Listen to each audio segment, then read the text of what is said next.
ಕೆಲಸ ಮಾಡಿ ಒಳ್ಳೆ ದಾರಿಲಿ ನಡಿ. ಪುಣ್ಯ, ನೀನ್ ಯೋಚನೆ ಮಾಡಬೇಡ. ಅನಿರುದ್ಧನ ಪ್ರೀತಿಸಿದ್ದು ಮಾಯ ಮಾಡಿರೋ ತಪ್ಪು. ಆ ಕಾರಣಕ್ಕೆ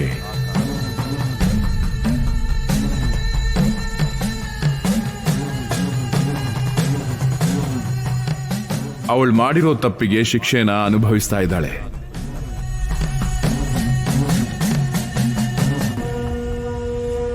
ಆದ್ರೆ ಮಾಯಾ ಸತ್ತಿಲ್ಲ. ಅಮ್ಮ ಮಾಯಾ,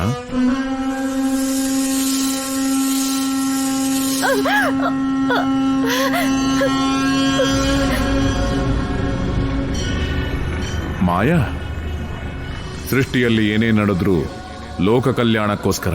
ಅನಿರುದ್ಧ ಪುಣ್ಯ ಜನ್ಮಕ್ಕೆ ಕಾರಣವಿದೆ. ಅವ್ರ ಮೇಲೆ ದ್ವೇಷ ಬೇಡ.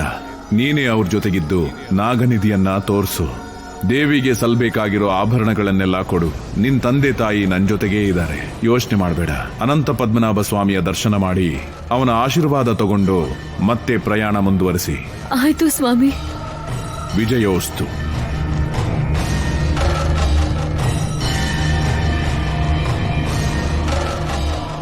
ಪುಣ್ಯ, ಅನಿರುದ್ಧ, ವರ್ಮಾ ಅವರೇ, ಬನ್ನಿ. ನನ್ನನ್ನು ಕ್ಷಮಿಸ್ಬಿಡು ಮಾಯಾ. ನೀವೇ ನನ್ನನ್ನು ಕ್ಷಮಿಸ್ಬೇಕು. ನಮ್ಮಪ್ಪ ಅಮ್ಮ ಆ ಶಿವನ್ ಹತ್ರನೇ ಸೇರ್ಬಿಟ್ಟಿದ್ದಾರೆ. ಇದಕ್ಕಿಂತ ಪುಣ್ಯ ಏನಿದೆ? ಬನ್ನಿ. ಬಾಮ್ಮ.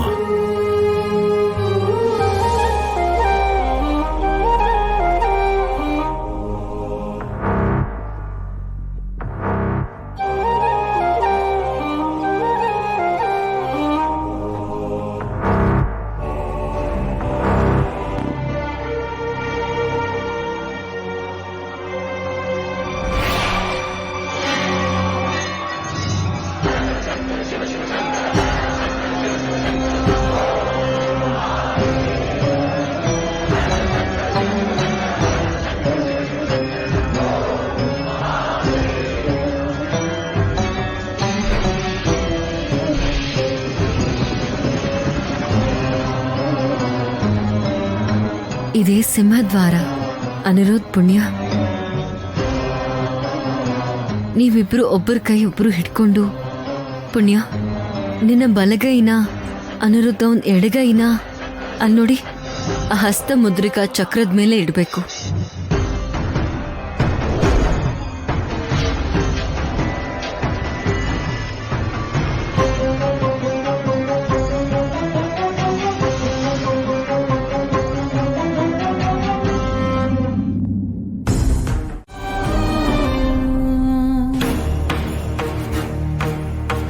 ಬನ್ನಿ.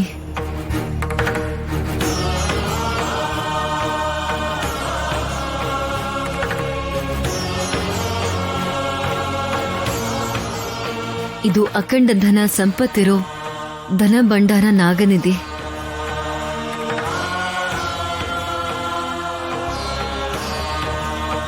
ನೀವ್ ಹೋಗ್ಬೇಕಿರೋ ಕೋಣೆ 3ನೇದು. ನಾಗಬಂಧನ ಹಾಕಿರೋ ಕೋಣೆಲೇನೆ ಸೃಷ್ಟಿ ರಹಸ್ಯ ಇರೋದು. ಅದಕ್ಕೆ ಆ ವಾಸುಕಿ ಮಾತಾನೇ ಕಾವಲಾಗಿರ್ತಾರೆ. ಆ ಕೋಣೆನ ತೆಗೆಯೋದು ಅಸಾಧ್ಯ. ಚೌಡಮ್ಮ ತಾಯಿ ಒಡವೆ ಕೂಡ ಇದರಲ್ಲೇ ಇದೆ. ಮತ್ತೆ ಚೌಡಮ್ಮ ತಾಯಿ ಒಡವೆಗಳು ಹೇಗ್ ತಗೊಳ್ಳೋದು? ಮೊದಲು ಉಳ್ದಿರೋ ಕೋಣೆನ ನೋಡೋಣ. ಬನ್ನಿ. ಈಗ ಮೊದಲನೇ ಕೋಣೆಗೆ ಹೋಗೋಣ.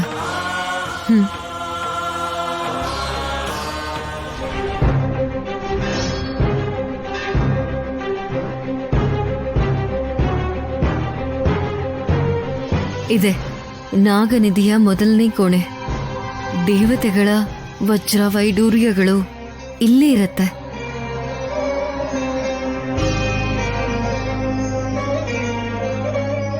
ಇಲ್ಲಿರೋ ವಜ್ರಗಳು ಅತ್ಯಂತ ಪ್ರಕಾಶವಾಗಿರುತ್ತೆ.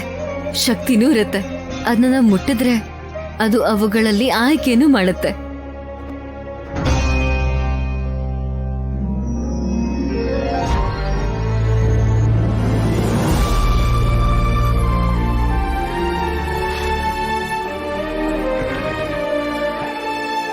ಇವಾಗ 2ನೇ ಕೋಣೆಗೆ ಹೋಗೋಣ. ಬಾ ಪುಣ್ಯ.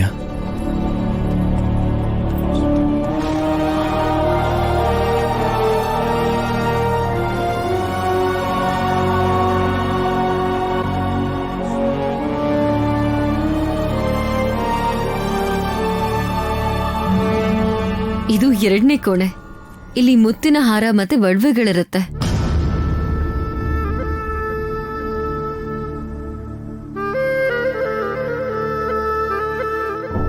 ನಾಲ್ಕನೇ ಕೋಣೆಗೆ ಹೋಗೋಣ ಬನ್ನಿ.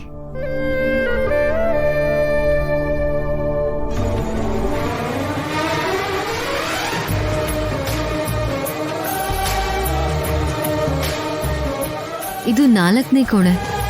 ಸಮಸ್ತ ಪ್ರಪಂಚಕ್ಕೆ ಸರಿ ಹೋಗೋ ಧನರಾಶಿ ಇಲ್ಲೇ ಇದೆ ನೋಡಿ.